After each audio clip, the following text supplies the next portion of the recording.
Hello everyone and welcome to my channel. Today we have the full detailed review of the Winwing Orion 2 or Skywalker rudder pedals. We are going to start with some comments on build quality, go over the functionality and stuff that this rudder pedal has to offer for you.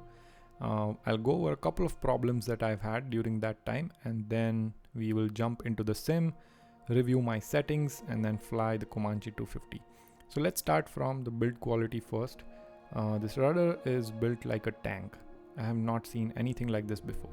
From what I have seen, this one is the top of the line right now. If you consider the price and if you consider the travel that it has, I'll leave the dimensions and weight and stuff somewhere on the screen at this point. But overall, I have come from TFRP rudder pedals, so this is a huge upgrade for me.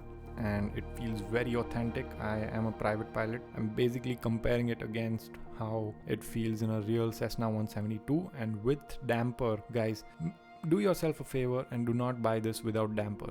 It is really good without damper, but damper just adds next level realism to the way this rudder pedal feels. So again, quick comment on build quality. There is nothing to complain about here. It is all metal. Only plastic part that I've saw in the whole build was that front panel which says Skywalker, and that is also a very hard plastic. I cannot emphasize more how well built this pedal is. So anyway, let's move on from that and let's go over the functionality part now. So I'll hold the camera in my hand and we'll kind of organically go over things that this pedal has to offer. Okay, so now that build quality is out of the way and we know that it definitely excels in terms of build quality, let's talk about the functionality that this pedal has to offer here.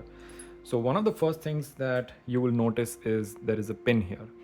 So this pin basically locks out the rudder movement. So if you have the pin down here, now you have the rudder movement locked. So basically you can use this as your racing simulator accelerator pedal and brakes probably.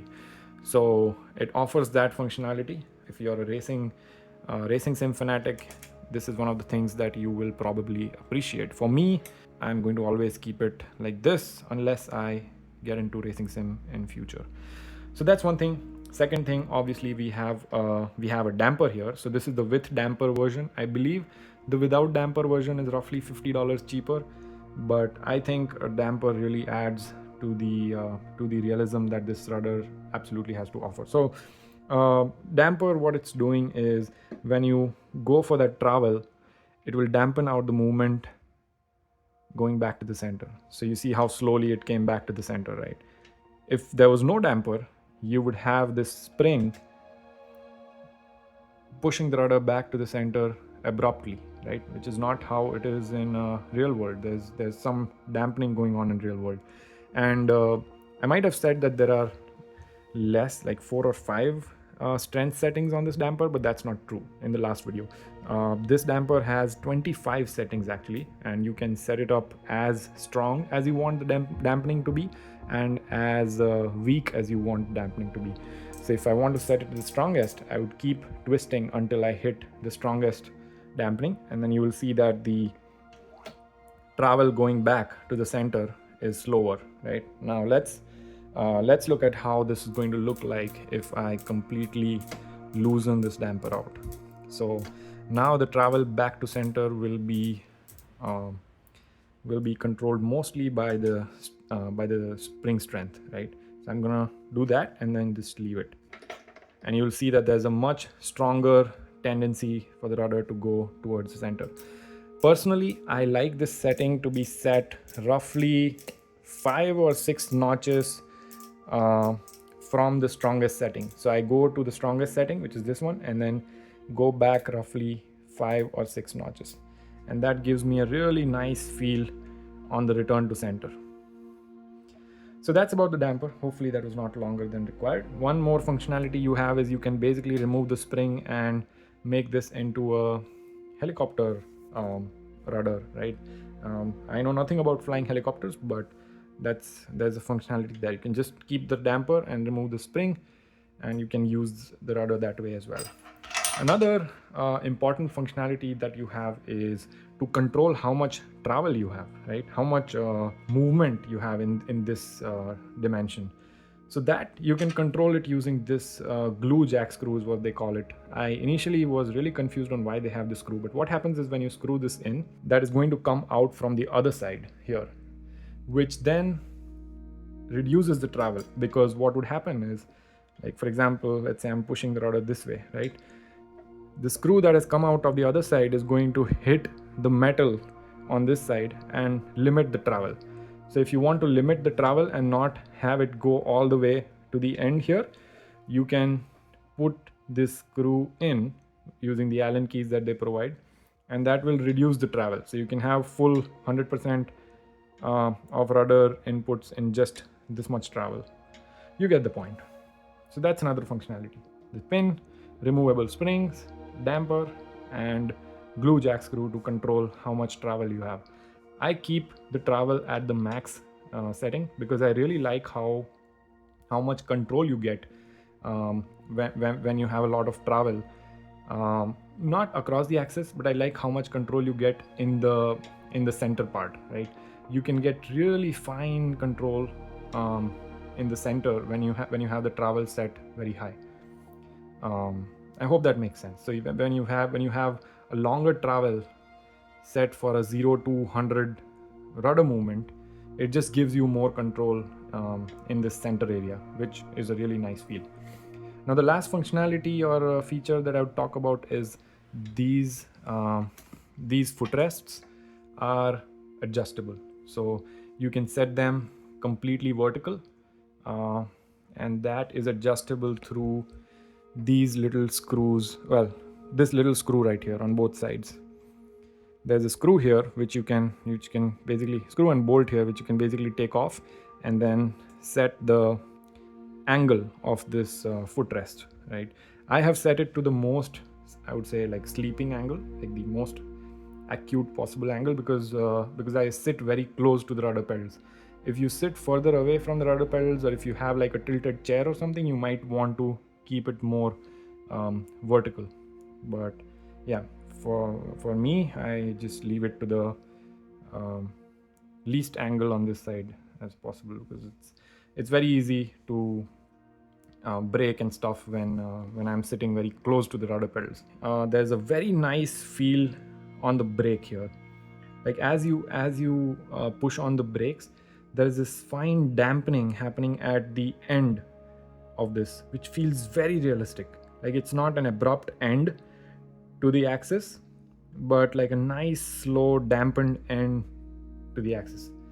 I cannot emphasize how much real this feels, because I have flown the 172 when I was doing my private pilot training, and this is the real deal. It feels extremely real.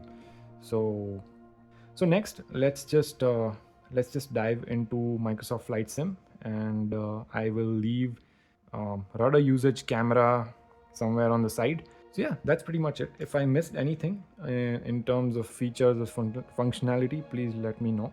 Another thing is, you do get, depending on which model you order, you do get a base plate with it, and you might also get a rubber mat which kind of just sticks on the floor.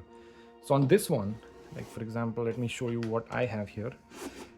I basically have these kind of rubber holders on all the four corners, like you see. So what I've done is I've just I showed you in the last video as well. I'll show you again what I have currently done, and then obviously if you guys have better solutions, please let me know. I know there's a lot of wires and stuff. It's not that clean. I'm still trying to set up my whole rig here. So what I've done is I have this whiteboard here which I've inverted, and that's where I'm putting my rudder pedals on. So those rubber holders are holding it on that whiteboard really well, actually. So not having any problems with slip or anything. I was worried about it slipping on the carpet, but I'm not having any problems with it slipping on something like this. So you can also use a board like this or come up with some easy solution, you know. All right, let's jump into the sim, and I will place this camera right in front of the rudder, well on the side. Okay, so let's talk about sensitivity first, so that is out of the way. So I am going to select my Skywalker metal rudder and then click on sensitivity, and this is the setting that I am currently using. You might want to fine tune this according to your liking, but I have found that for airliners and for general aviation, somewhere in that 30% sensitivity range is when I feel the closest to when I was flying the real Cessna 172. Let me know what you think, and I've kept the dead zone to like low, really low number, like 1%, just for the sake of having some kind of dead zone, because as I move this around, it feels really nice to have almost zero center detent. Like there is a notch of center detent there, but I don't want the rudder to act up around that notch, so that's why I have the dead zone set to 1%. But yeah, it's just for the sake of it. But anyway, so minus 30%. So what this is doing is for like I said about travel, right? Travel gives you more control in the around the center, and then also reducing sensitivity here gives you a lot more control around the center. So you can control the rudder very finely in that center zone, right? And then if I really want to yank it, I can always push it further and get the full impact. Extremity dead zone is 0 because I don't want to kill the rudder sensitivity in terms of the absolute input that I can give if I push the rudder to the full travel zone, right? So that's set to 0% on this one. The only key takeaway here is you want more control around the center, so try to reduce this and see what number you feel the best with, because this also depends on how heavy you are on your legs. If you're really heavy, you might want to tone this down quite a bit, right? But if you're light, you might get away with minus 10%. So I think most people don't emphasize that, but it really depends on your body weight and how much weight of your legs are you putting on the rudder, things like that. So tune this to your liking. For me, it's minus 30% that works the best here. Okay, so today we are going to fly the Comanche around Burbank. It's a nice evening time. Actually, let me change the time just a little bit so that it's purely day. Okay, so let's look at the tablet here for the winds real quick. So you have 8 knots of crosswind, dead crosswind, and then 4 knots of tailwinds. Now ideally I should be taking off from the opposite runway, but that's completely fine. We'll land on the opposite runway. So I'm going to take off. We'll see how the rudder feels, how much input is needed to kind of keep the airplane on the center line, and then we'll see how the landing goes. And I've flown this airplane a couple of times with this rudder, so I feel comfortable, but then don't quote me on that. The landings may not go well because I'm also using my new Boeing yoke, so the combination of this whole thing in the sim is still something I'm getting used to. But anyway, 8 knots of crosswind, 4 knots of headwind is what we are going to land in, and 8 knots of crosswind and 5 knots of tailwind is what we are taking off in. So just something to remember while we go through this. Now again, not following checklists and stuff, but we'll try to do things the right way. So turning on the avionics, engine instruments all look good. Cylinder head pressure is a little low, but that should be fine. The engine just started, so should warm up. Mixture full rich. We are not using any flaps. Well, we are.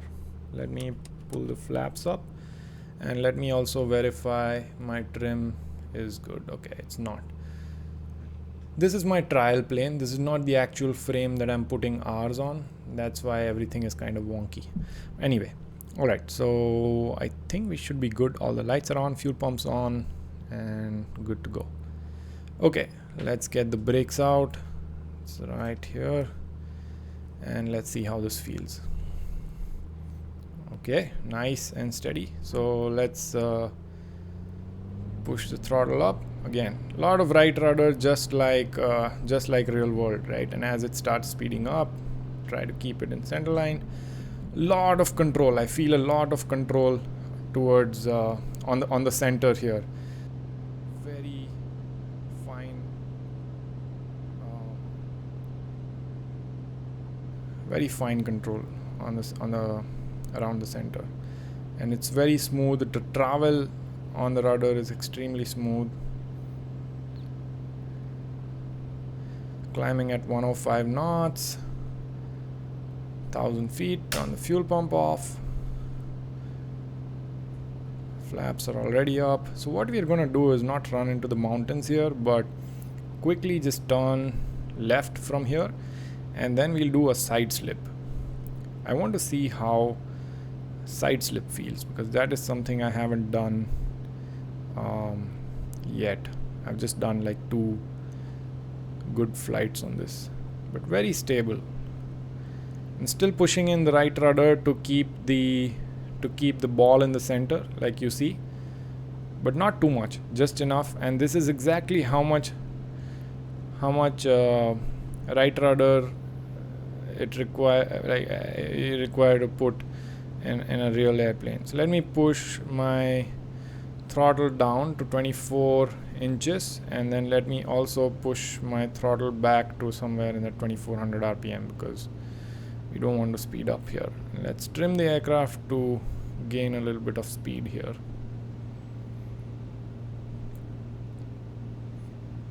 Again, Bravo throttle also changes the game completely, but that's a topic for a separate video completely. It's amazing. Okay, as you can see, we are almost crossing the runway. What we'll do is we'll try to do side slip here, climb back again, and then land on the opposite runway. So let's see how we do here. So for side slip, well, here headwinds, we can do either way. So I'm gonna do a full right rudder and then left aileron.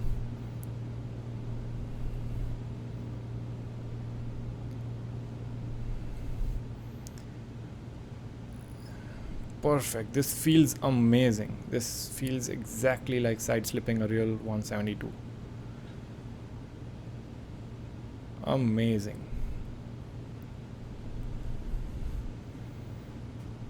All right, I think that's enough.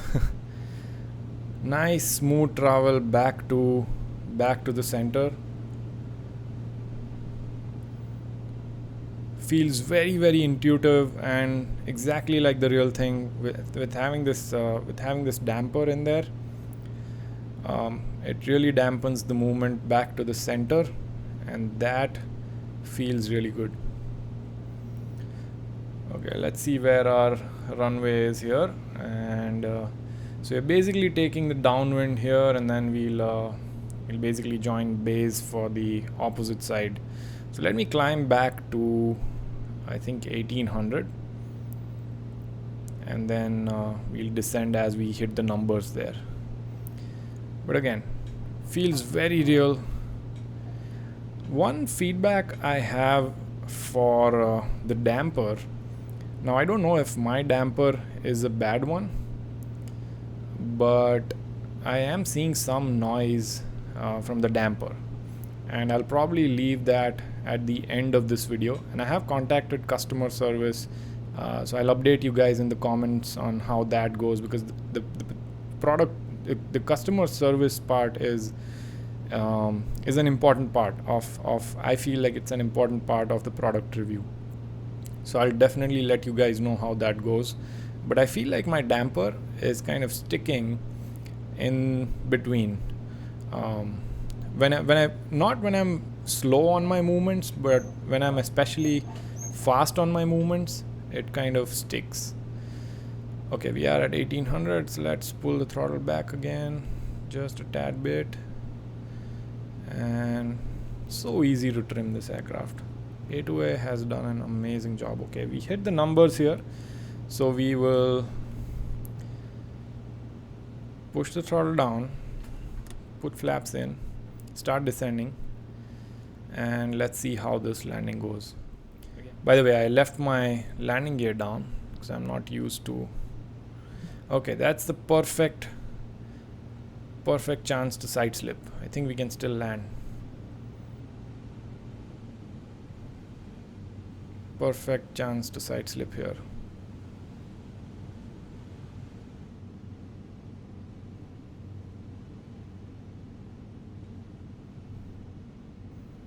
Look at that. That's amazing. Alright, we're not going to dump more flaps. I've cut the throttle already. Let's see how this goes.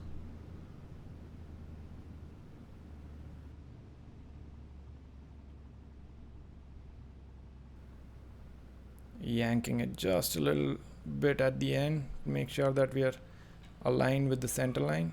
And there we go. Nice touchdown. And then full travel on the rudder here to keep it in the center line. The thing with MSFS is that once you land, I don't know what to call it, like friction model is terrible. You almost feel like you're ice skating on the runway as soon as you land. Like that transition from being in the air to touchdown is terrible. But we did pretty well, and I think you guys got an idea of how much travel you need on a general aviation airplane to get it to align in say something like 7 knots of crosswind, right? That's what the windsock was showing as well. Let's taxi a little bit and see how this feels. So again, very smooth, intuitive, I would say is the best word to define this rudder pedal, and the way it feels, very intuitive. Again, pushing the toe brakes on the left for a stronger turn, giving it a little more throttle. And then let's transition from here directly to takeoff. Let's put the flaps out because we don't need flaps here. The engine is sputtering a little bit. That's okay.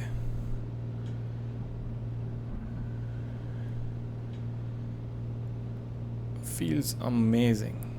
But anyway, I hope you guys got some idea of how this rudder looks like, feels like, what it has to offer, and I hope you guys enjoyed this video, a little review of these rudder pedals. And yeah, if you're into aviation, flight simulation in general, please make sure that you subscribe to the channel. It really helps my channel grow, and it also helps me stay motivated to make these kind of videos for you guys, because it's hard to do this with a full-time job, and I don't get paid for making these videos. So I'd highly appreciate some encouragement there. That's the best way to encourage me and support me. Anyway, thank you all for watching if you're still here, and I will see you on the next video. Bye.